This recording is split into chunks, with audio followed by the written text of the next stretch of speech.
Hi viewers, welcome to our channel. ప్రస్తుతం మనతో పాటు దాము బాలాజీ గారు సీనియర్ జర్నలిస్ట్ ఉన్నారు. వారితో ఒకసారి మాట్లాడదాం. సో నమస్కారం సార్. నమస్తే. సార్, తిరుపతి లడ్డు కల్తీ జరిగిందని చెప్పేసి లాస్ట్ ఇయర్ ఒక వివాదం జరగడం మనం చూసాం సార్. దానిపైన సుప్రీంకోర్టు రియాక్ట్ అయ్యి ఒక సిట్టు కూడా వేసింది. అయితే ఇన్వెస్టిగేషన్ జరుగుతున్న నేపథ్యంలో మొన్న ముగ్గురిని అరెస్ట్ చేయడం కూడా చూసాం, నలుగురిని.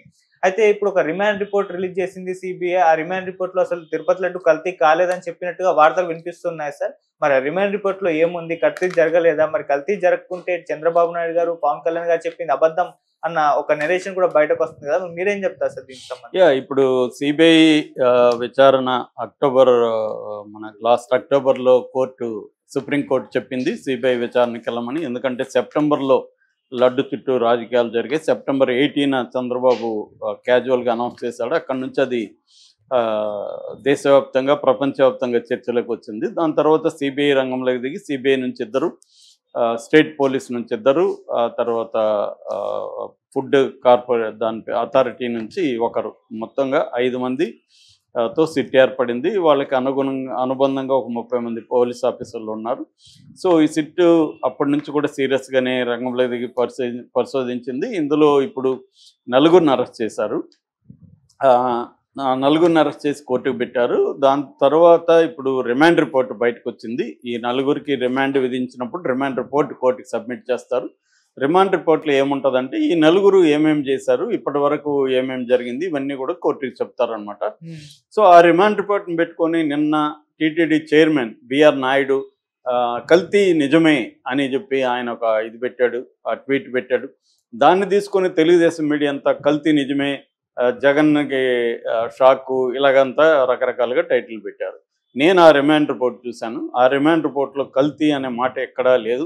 అసలు ఆ రిమాండ్ రిపోర్ట్లో ఏముంది, దీని మీద వైసీపీ ఏం కౌంటర్ ఇస్తూ ఉంది అనేది మనం మాట్లాడదాం. సో ఆ రిమాండ్ రిపోర్ట్లో ఏముందంటే 4గురిని అరెస్ట్ చేశారు. మొత్తంగా ఇప్పుడు 3 డైరీలు పేర్లు బయటకు వచ్చాయి. ఒకటి రూర్కీ, ఉత్తరాఖండ్లో ఉండే రూర్కీ లో ఉండే బోలేబాబా డైరీ. ఈ బోలేబాబా డైరీ దోషి అనేది ఒకటి. 2 ఏఆర్ డైరీ దిండిగల్ అనుకుంటా, మన తమిళనాడు.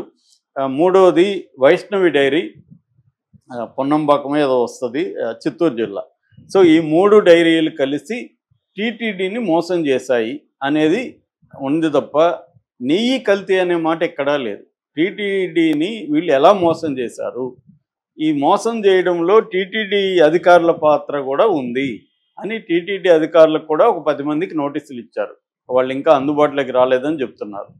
అంటే అర్థమైంది ఇక్కడ వీళ్ళు ప్రొసీజరల్ ల్యాప్సెస్ అంటారు దీన్ని. అంటే వీళ్ళు టీటీడీని మోసం చేయడానికి ఏ పద్ధతిలో 3 కలిసి చేశారనే తప్ప కల్తీ నెయ్యి సప్లై చేశారు అనేది ఎక్కడా దీంట్లో రాలేదు. ఆ కల్తీ నెయ్యితో లడ్డూలు తయారు చేశారు అనేది కూడా ఎక్కడా రాలేదు. కానీ మరి వీళ్ళెందుకు అలా అంటున్నారో మనకు తెలియదంటే రాజకీయాల కోసం అంటున్నారు అనేది తెలుసు. కానీ మరి వాళ్ళు ప్రూవ్ చేయకుండా ఎలా మాట్లాడతారు? బిఆర్ నాయుడు అని ఆయన ఇప్పుడు చైర్మన్, ఆయన ఎలా కల్తీ జరిగిందని చెప్తాడు, దీంట్లో ఉందని ఎలా చెప్తాడు? ఇది అందరికీ పబ్లిక్ డాక్యుమెంట్ దొరుకుతుంది, ఇది జర్నలిస్టులకి. సో దాంట్లో సిబిఐ డాక్యుమెంట్ కోర్టు పెడతారు. ఈ మధ్య కోర్టు డాక్యుమెంట్లు అంతా ఆన్లైన్లలో కూడా పెట్టేస్తున్నారు. సో అలాంటప్పుడు ఊహాగానాలు ఎందుకు? ఆ డాక్యుమెంటే చూపించవచ్చు కదా. డాక్యుమెంట్లు ఏముందో అది కదా చెప్పాలి. సో ఆ డాక్యుమెంట్లో ఏముందంటే బోలేబాబా డైరీకి సంబంధించిన డైరెక్టర్స్ 2ని అరెస్ట్ చేశారు. ఒకరు విపిన్ జైన్, ఒకరు పోమిల్ జైన్, 2ని అరెస్ట్ చేశారు. అట్లాగే వైష్ణవి డైరీ సిఇఓ అపూర్వ విజయకాంత్ చావ్లా, ఆయన్ని అరెస్ట్ చేశారు. అట్లాగే ఏఆర్ డైరీ ఎండి రాజశేఖరన్, ఈ 4గురిని అరెస్ట్ చేశారు. ఈ 4గురిని A1గా దీంట్లో ఇంకా ఎవరిని చేర్చలే. A2 నుంచి A5గా వీళ్ళ 4గురిని చూపించారు. A2, A3, A4, A5. తర్వాత A8గా వైష్ణవి డైరీ సిఇఓ సబిల్ షమీముల్లా అనే ఆయన పేరు A8గా చేర్చారు. వీళ్ళు ఇప్పటివరకు చెప్తున్నది ఏంటంటే ఈ ఏఆర్ డైరీ అనేది టీటీడీలో సప్లైకి ఒప్పందం చేసుకుంది. అయితే ఏఆర్ డైరీకి కెపాసిటీ 945.6 మెగా టన్నుల కెపాసిటీ మాత్రమే ఉంది నెయ్యి సప్లైకి. కానీ అది ఏం చూపించిందంటే 3072 మెగా టన్నులు ఉన్నట్టుగా, మెగా కాదు మెట్రిక్ టన్నులు ఉన్నట్టుగా అది చూపించింది. సో అంటే మోసం చేసింది టీటీడీని ఏఆర్ డైరీ. ఈ ఏఆర్ డైరీ ఏం చేసింది, ఈ బోలేబాబా డైరీతో కుమ్మక్కైంది. బోలేబాబా డైరీ ఈ కాంట్రాక్ట్ తెచ్చుకోవడం కోసం ఏఆర్ డైరీకి 70 లక్షలు ఇచ్చింది. అడ్వాన్స్ కట్టడం కోసం కూడా ఒక 51 లక్షలు బోలేబాబా డైరీ నుంచి ఏఆర్ డైరీకి ట్రాన్స్ఫర్ అయినట్టుగా కూడా వాళ్ళు ప్రూవ్ చేయగలిగారు సిబిఐ వాళ్ళు. తర్వాత యాక్చువల్గా ఈ బోలేబాబా డైరీ 2019లో టీటీడీకి సప్లై చేసింది. అప్పుడు వాళ్ళు దాన్ని రిజెక్ట్ చేసి దాన్ని పక్కకు పెట్టేసరికి ఏఆర్ డైరీ రూపంలో మళ్ళీ వాళ్ళు వచ్చారు. అట్లాగే 2022లో అంటే బోలేబాబా డైరీని రిజెక్ట్ చేసినాక బోలేబాబా డైరీ ఏం చేసింది, వైష్ణవ్ డైరీతో కుమ్మక్కైంది. వైష్ణవ్ డైరీ వాళ్ళని కూడా 2022లో జగన్ ఆధ్వర్యంలో ఉన్న టీటీడీ బోర్డు రిజెక్ట్ చేసింది. దాంతో ఏఆర్ డైరీ దీనికి వీళ్ళిద్దరూ కుమ్మక్కయ్యారు.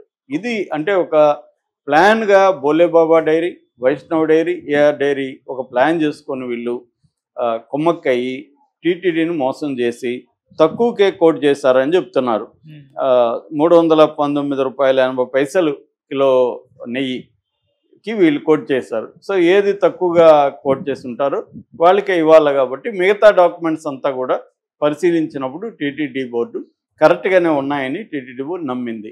ఇక్కడ టీటీడీ అధికారులు ఎవరైతే దీన్ని ఓకే చేశారో, అంటే ఇప్పుడు ఎవరైనా తన సామర్థ్యం 3000 మెట్రిక్ టన్నులు అని చెప్పినప్పుడు నిజంగా అంత సామర్థ్యం ఆ ప్లాంట్కి ఉందా, ఆ డైరీకి ఉందా అనేది వీళ్ళు వెళ్ళి పరిశీలిస్తారు కదా టీటీడీ నుంచి.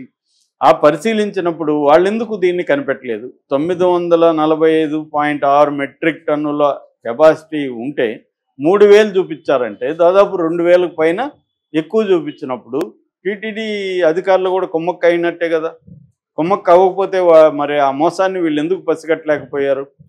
లేకపోతే వీళ్ళు అమాయకంగా వాళ్ళు చూపించింది నమ్మేసి వచ్చేసారా? ఇదంతా కూడా ఇప్పుడు సిబిఐ బయటికి తీయాలి.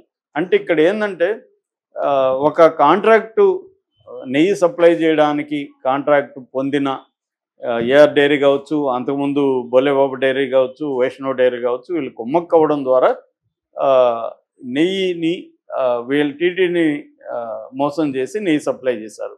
అంతేగాని కల్తీ నెయ్యి జరిగింది, ఆ కల్తీ నెయ్యితో లడ్డూలు తయారు చేశారు అని సిబిఐ దీంట్లో ఎక్కడా లేదు. అయితే ఇక్కడ ఇంకో పాయింట్ గుర్తుపెట్టుకోవాల్సింది ఏంటంటే రిమాండ్ రిపోర్ట్ అనేది ప్రిలిమినరీ డాక్యుమెంటే, ఇంకా ఇన్వెస్టిగేషన్ ఆన్గోయింగ్ ఇన్వెస్టిగేషన్ జరుగుతుంది.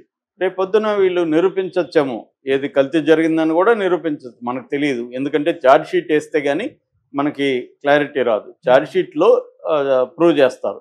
ఒక్కోసారి ఛార్జ్ షీట్లో కూడా మల్టిపుల్ ఛార్జ్ షీట్లు వేస్తారు, అనుబంధ ఛార్జ్ షీట్లు కూడా కొత్త ఎవిడెన్స్ వస్తే వేస్తారనమాట మనకి. అందుకనే వివేకానంద రెడ్డి దీంట్లో అనుబంధ ఛార్జ్ షీట్లు చాలా వేశారు. అట్లాగే ఢిల్లీ లిక్కర్ స్కామ్లో కూడా. సో చాలా పెద్ద క్రైమ్లలో అనుబంధ ఛార్జ్ షీట్లు వేయడం కూడా కామనే. కానీ బిగినింగ్ ఒక ఛార్జ్ షీట్ అన్న వస్తే కానీ మనకి క్లారిటీ రాదు. ఇప్పుడైతే రిమాండ్ రిపోర్ట్లో ఎక్కడ కూడా కల్తీ జరిగిందని ఏదీ లేదు. అయితే దీన్ని నిన్న భూమన కరుణాకర్ రెడ్డి, ఆయన గతంలో 2 సార్లు చైర్మన్గా ఉన్నాడు కాబట్టి తనకి చాలా విషయాల పట్ల అండర్స్టాండింగ్ ఉంది. ఆయన ఏం చెప్తున్నా అంటే